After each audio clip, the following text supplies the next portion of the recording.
শহরের যান্ত্রিকতা আর কাজের ব্যস্ততা যখন ক্লান্তি ধরায়, তখন মন চায় এক মুঠো মুক্তির স্বাদ। চাকা ঘুরল পশ্চিমের পথে, গন্তব্য প্রকৃতির নিজের হাতে সাজানো ঝাড়খণ্ড। পত্রাতুর সেই শোটবিল বাঁক পেরিয়ে আমরা পৌঁছালাম নেতারহাটে। এখানে ম্যাগনোলিয়া পয়েন্টের সূর্যাস্ত আকাশকে রাঙিয়ে দেয় এক মায়াবী রঙে।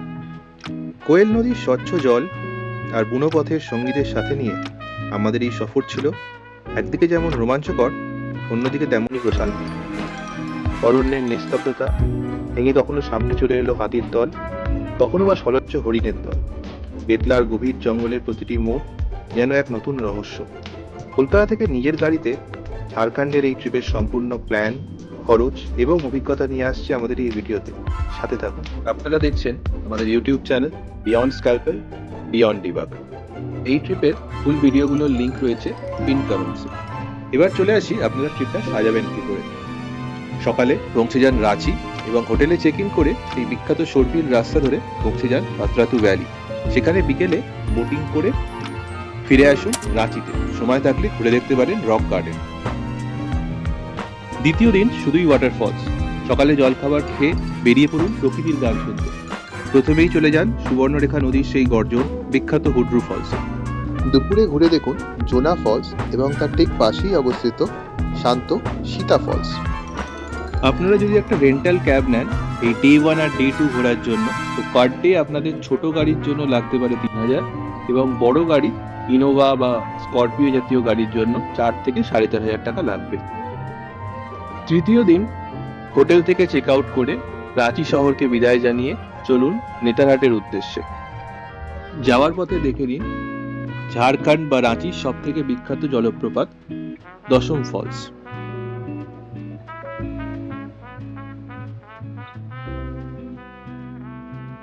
নেতারহাট পৌঁছাতে আপনাদের দুপুর বা বিকেল হয়ে যাবে। যদি দুপুরে পৌঁছে যান তাহলে ঘুরে আসুন আপার ঘাগরি ফলস, আর যদি বিকেল হয়ে যায় তাহলে চলে যান সোজা ম্যাগনোলিয়া সানসেট পয়েন্টে। আর আপনারা যদি নিজের গাড়িতে আসেন তাহলে এটা মাথায় রাখবেন, নেতারহাট একটি হিল স্টেশন হওয়ায় এটায় ওঠার রাস্তাটা বেশ স্টিপ। উল্টো দিক থেকে এখানে অনবরত ট্রাক আসে, তাই এই ব্লাইন্ড টার্নগুলোতে সাবধানে চালাবেন এবং হর্নের ইউজ করবেন।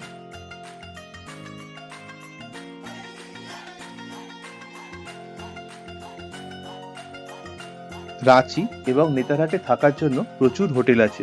তার মধ্যে কিছু হোটেল বিভিন্ন শ্রেণীর স্ক্রিনে দেয়া থাকলো। এছাড়াও ঝাড়খণ্ড গভর্নমেন্টের বেশ কিছু ভালো হোটেল আছে যার লিস্ট এবং ট্যারিফ ভিডিওর শেষে রয়েছে। আজ চতুর্থ দিন। সকালে সানরাইজ দেখতে চলে যান নেতারহাটে সানরাইজ পয়েন্টে, যেটি হোটেল প্রভাত বিহারের একদম কাছে।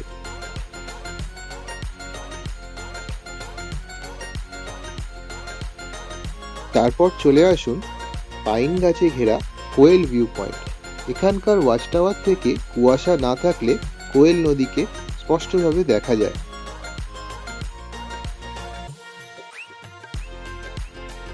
এখানে পার্কিং এর ব্যবস্থা আছে এবং একটি ছোট পার্কও আছে। এরপর চলে যান আপার ঘাগরি। শীতকালে জল কম থাকলেও বর্ষাকালে এই দুই আপার ঘাগরি এবং লোয়ার ঘাগরি দেখার মতন।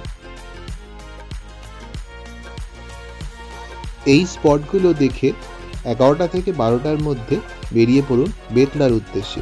বেতলা যাওয়ার পথে দেখে নিন ঝাড়খণ্ডের সব থেকে উচ্চতম জলপ্রপাত লোথ ফলস।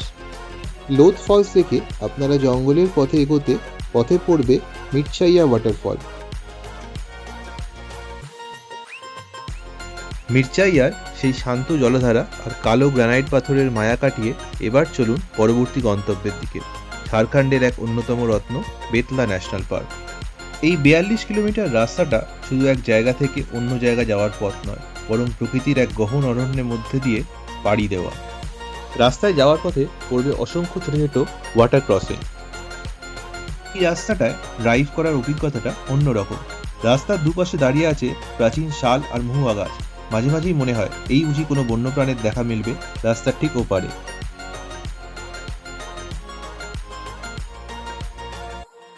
আমরা ছিলাম এখানে ঠিক বেতলা ন্যাশনাল পার্কের উল্টো দিকে হোটেল পার্ক ভিউতে।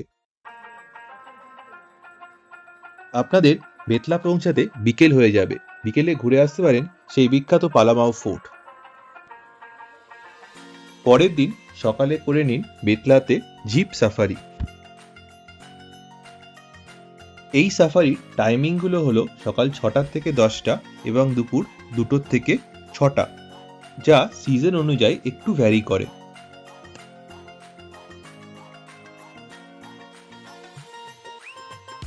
প্রতিটি জিপে 6 জন করে বসতে পারে এবং গাইড ভাড়া, জিপ ভাড়া সব মিলিয়ে অ্যারাউন্ড 3000 রুপিস লাগে।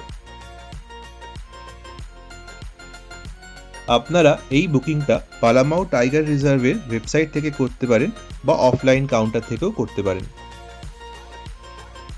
সাফারি বর্ষাকালে জুলাইয়ের 1 তারিখ থেকে সেপ্টেম্বরে 30 তারিখ অবধি বন্ধ থাকে এবং প্রতি মঙ্গলবার বন্ধ থাকে। বেতলায় থাকার কিছু হোটেল এবং তাদের ট্যারিফ স্ক্রিনে রইল। পরের দিন সকালে ঘুরে দেখে নিতে পারেন কেচকি সঙ্গম, যা হলো উত্তর কোয়েল এবং ঔরাঙ্গা নদীর মিলনস্থল। আপনারা যদি রাঁচিতে না থেকে পত্রাতু ভ্যালিতে থাকতে চান, সেক্ষেত্রে ঝাড়খণ্ড সরকারের পর্যটন বিহার এবং সরোবর বিহার দুটিই খুব ভালো হোটেল। এছাড়াও এই সবকটি জায়গায় ঝাড়খণ্ড সরকারের বেশ কিছু ভালো হোটেল আছে, যা স্ক্রিনে দেয়া থাকলো। আপনারা যদি এই ট্রিপটা ট্রেনে করেন তাহলে দুজনের 4 দিন 3 রাতের খরচা হবে অ্যারাউন্ড 30 থেকে 50,000 টাকা। ডিপেন্ড করছে আপনারা কী ধরনের হোটেলে থাকছেন এবং কীরকম গাড়ি ভাড়া করছেন। আর যদি আপনারা নিজেদের গাড়িতে আসেন তাহলে অ্যাভারেজ মাইলেজ 16-17 ধরে আনুমানিক খরচা পড়বে 28 থেকে 32,000 টাকা। নিজেদের গাড়িতে এসেছিলাম বলে ফেরার পথে আমরা ঘুরে দেখে নিয়েছিলাম চান্ডিল ড্যাম ও ডিমনা লেক। এই ট্রিপটার ট্রেন আর ভাড়া গাড়ি ভার্সেস পার্সোনাল গাড়ি একটা আইটেম ওয়াইজ কম্প্যারিজন স্ক্রিনে দেওয়া থাকলো।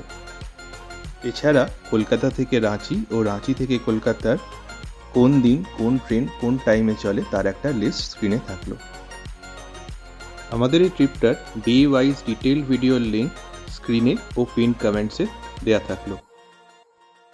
ভালো লাগলে লাইক, শেয়ার ও সাবস্ক্রাইব করবেন। আপনারা দেখছিলেন বিয়ন্ড স্ক্যালপেল বিয়ন্ড ডিবাগ।